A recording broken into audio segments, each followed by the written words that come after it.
Ayo, hari ini kita akan bahas mengenai posesif tuh. Tadi kalau misalnya lihat tayangannya, kamu ngapain sih ngelafin foto orang di Instagram? Kamu belum puas punya aku. Nah, kalau misalnya aku inget liriknya Naif itu, bila ku mati kau juga mati. Waduh, posesif. enak aja. Nah, Kalau apakah kita masih belum mau gimana?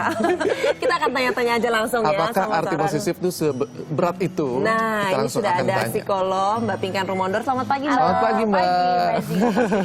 Oke, tadi kalau misalnya kita hari ini pembahasannya adalah posesif gitu. Tapi kalau menurut ilmu psikologi sendiri, definisi posesif itu apa sih, Mbak? Posesif itu dari katanya kita bisa lihat ya. Possess to possess bahasa Inggrisnya. Jadi ingin memiliki seseorang atau sesuatu. Tapi dalam konteks hubungan itu artinya dia merasa ingin memiliki pasangannya dan merasa pasangannya itu punya dia. Nah, nanti perilakunya adalah jatuhnya membatasi hubungan si pasangan terutama dengan lawan jenis. Gitu. Itu Timbulnya, posesif. apa maksudnya akhirnya muncul sifat posesif itu? Kenapa sih bisa muncul ya? Pertama itu karena pola attachment yang insecure. Attachment itu adalah pola hubungan kita dengan orang lain yang terbentuk dari 2 tahun pertama kita hidup. Jadi itu tergantung bagaimana figur dekat kita, misalnya orang tua, pengasuh itu menangani si kita waktu masih kecil. 2 tahun pertama 2 ya? tahun pertama, betul. Oh, Kalau misalnya dari kecil kurang diperhatikan gitu, atau dari kecil misalnya kan kalau bayi nangis terus nggak cepat dikasih susu gitu, nah itu menjadi dia berkembang menjadi orang yang insecure, dia merasa tidak nyaman dengan dirinya sendiri, merasa dirinya rendah, kemudian melihat oh ini ada orang lain nih, berarti saya bisa mendapatkan sesuatu dari orang lain.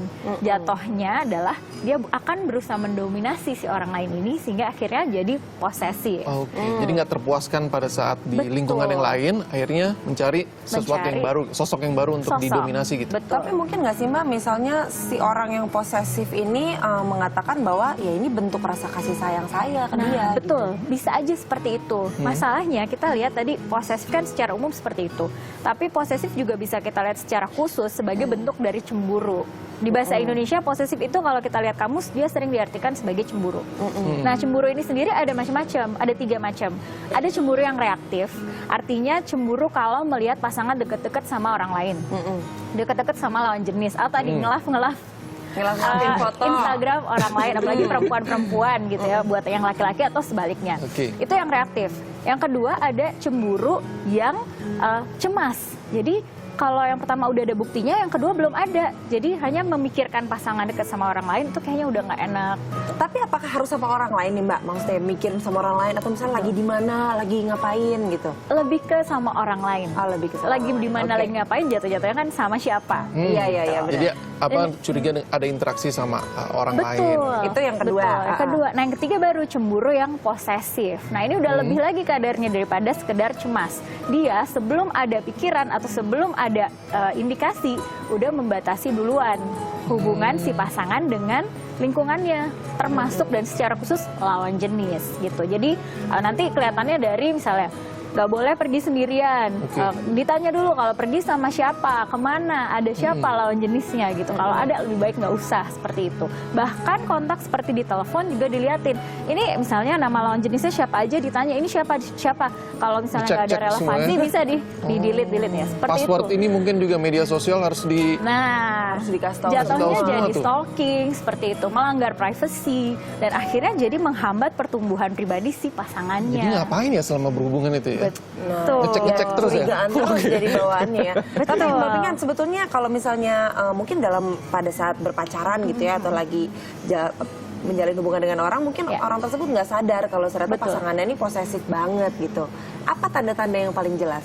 Tanda-tandanya tadi ya, biasanya memang sih kadang orang yang diposesifin juga cenderung tadi ya, ada yang melihat oh ya dia kan sayang sama saya, dia tanyain saya pulang jam berapa, pergi sama siapa, itu kan bentuk perhatian. Tapi kalau misalnya sudah merasa tertekan dan sudah terbatas dan menghambat pertumbuhan pribadi, itu tandanya sudah diposesifin. Gitu. Permasalahannya adalah ada beberapa orang yang dia emang senang diposesifin karena dia juga punya masalah si attachment dan masalah self esteem seperti orang yang memposesifin dia. Gitu. Jadi mereka saling mengisi sampai akhirnya mereka pikir oh emang seperti inilah hubungan yang perhatian, yang saling cintai. Padahal kalau orang luar bisa melihat itu nggak sehat. mereka terbatas pergaulannya, mereka merasa tertekan. Mungkin pernah nggak terima curhat teman-teman gitu, mengeluhkan pasangannya, ini kok dia gini ya, tapi balik-baliknya, tapi kayaknya dia emang sayang sama saya deh, makanya dia berbuat. Banyak itu. Banyak ya. Tapi kayaknya ya ada juga yang nggak nyaman, ada juga yang nyaman-nyaman aja. Betul. Gitu jadinya tadinya. Masalahnya posesif itu kalau misalnya dibiarkan menjadi berbahaya. Semakin membatasi seorang, makin besar kemungkinannya siklus itu menjadi siklus kekerasan. Coba bayangin, pertama-tama dibatasin dengan sopan, misalnya kamu jangan pergi ya, lama-lama kan bisa terjadi eskalasi, dia naik. Tuh kan udah aku bilangin, teriak, naik nada suara, lama-lama pakai main fisik, lama-lama bisa berkembang menjadi kekerasan. Seperti itu. Jadi posesif itu bahaya sebetulnya. Karena emosinya juga negatif gitu kan pada saat curiga segala macam. Tapi kita juga akan mengundang nih Mbak Pinkan untuk siapa yang mau bertanya tentang posesif, ini bisa kirim ke Twitter IMS dengan hashtag IMS_loveline. Ini harusnya banyak nih yang punya pengalamannya juga ya. Oke, Mbak Pinkan, tapi kalau misalnya balik lagi misalnya dalam berhubungan, ada nggak sih faktor-faktor yang menyebabkan mungkin si perempuannya ini emang mungkin si laki-lakinya merasa nih kayaknya nih pacar gue kurang-kurang setia nih, jadinya dicurigain terus gitu. Jadi ada faktor dari si orangnya juga. Mungkin, tapi kalau ada faktornya berarti itu masuk ke cemburu yang reaktif. Dan tadi belum saya jelasin, cemburu yang reaktif itu berkorelasi dengan kepuasan hubungan. Artinya apa? Kalau dia memang melihat indikasi ini kok pasangan saya kayak beneran ada buktinya, dia kok jalan sama orang lain gak bilang-bilang sih gitu. Perlu dikonfront. Akhirnya kan orang ini akan mengkonfront, kok kamu saya lihat begini-begini. Akhirnya terjadi komunikasi yang membuat mereka jadi saling mengerti. Oh itu batasan kamu, oke kalau gitu saya hargai gitu. Atau enggak ini teman saya gitu. Jadi terjadi komunikasi, akhirnya mereka jadi tambah pengertian dan tambah saling sayang, tambah puas dalam hubungannya. Beda dengan yang posesif tadi. Dia kan belum nanya apa-apa, belum lihat apa-apa, udah membatasi duluan. Jadi itu bedanya. Jadi ini berimajinasi sendiri mungkin ya. Betul. Nah, jadi posesif itu masuk dalam kategori bentuk kasih sayang atau beda? Posesif itu adalah bentuk kecemburuan. Dan biasanya kecemburuan yang tidak berdasar. Kecemburuan yang akhirnya keluar dalam perilaku membatasi sebelum bahkan ada indikasi apapun. Seperti itu. Jadi posesif itu masuk dalam kategori cinta nggak sih Mbak? Ya enggak lah. Oh udah enggak ya jadinya ya. Tuh wah berarti tipis loh nih jaraknya ya antara kasih sayang dan posesif. Cemburu tidak berdasar itu tadi Cemburu sih. tidak Cemburu berdasar. tidak berdasar. Kalau aku ngelihat misalnya pasangan kita tiba-tiba ada teks sayang gitu sama orang lain, itu wajar kita cemburu. Ada buktinya. Ada buktinya. Tapi kalau kita membayangkan pasangan kita lagi ngapain ya dia ya, sama siapa ya dia. Jangan-jangan gitu ya. Jangan-jangan, penuh kecurigaan. Jangan-jangannya tuh bahaya tuh. Parno Tadi kan sendiri. baru satu ya penyebab orang bisa posesif, baru attachment. Ada yang kedua memang ciri kepribadian. Beberapa orang memang cenderung dia punya neuroticism yang tinggi. Artinya dia sangat sensitif terhadap perasaan negatif. Misalnya dia curiganya intens. Kalau dia marah, intens. Sedih, khawatir, intens. Dibandingin ada orang-orang lain yang lebih santai. Semuanya kadarnya berlebihan gitu. Betul. Padahal sebetulnya nggak seperti itu kejadiannya. Iya, betul. Satu kejadian yang sama bisa dipersepsikan beda. Sama orang yang neuroticism tinggi, jatuhnya dia bisa jadi posesif. Oke, wah ini bingung juga berarti ya, misalnya kalau lagi berhubungan, tapi misalnya dalam pasangan gitu, lagi pacaran, si laki-lakinya misalnya posesif sama perempuannya, laki-lakinya nih tahu nih dia nih adalah orang yang cukup posesif, pencemburu gitu, dia juga pengen mengurangi kadar itu, tapi gimana dong Mbak, gak bisa gitu rasanya. Susah ya. Memang pertama-tama perubahan harus datang dari orangnya. Tapi kalau dia sudah merasa ini kayak aku terlalu posesif, cara pertama adalah dia perlu membicarakannya ke si pasangan gitu. Jadi dia perlu bilang, saya tuh merasa kayaknya saya posesif ya sama kamu gitu. Jadi cek menurut kamu gimana?